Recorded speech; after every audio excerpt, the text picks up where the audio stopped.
আপনি দেখবেন কখনো যদি সময় পান, গভীর রাতে নিস্তব্ধ রুমে যাই নামাজটা বিছিয়ে একটু তাহাজ্জুদ নামাজের জন্য দাঁড়িয়ে যাবেন। শুধু আপনি আছেন আর আপনার রব আছে, আর কেউ নাই। যাই নামাজটা বিছিয়ে আপনি শুধু রবের সামনে দাঁড়ায় যাবেন। বিশ্বাস করেন ভাই, আপনি ওই যা নামাজে দাঁড়িয়ে নামাজ পড়ে অন্তরে যে প্রশান্তিটা অনুভব করবেন, সেটা পৃথিবীর হয়তো আপনি বিভিন্ন জায়গায় ট্যুরিস্ট হিসেবে ঘুরতে গেলেও সেই শান্তিটা পাবেন না।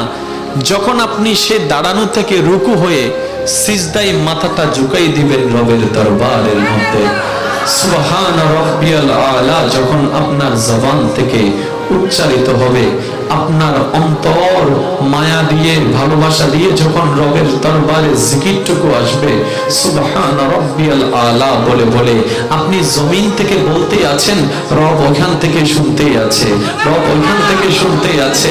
আপনার এই আওয়াজটুকু রব শুনতেই আছে।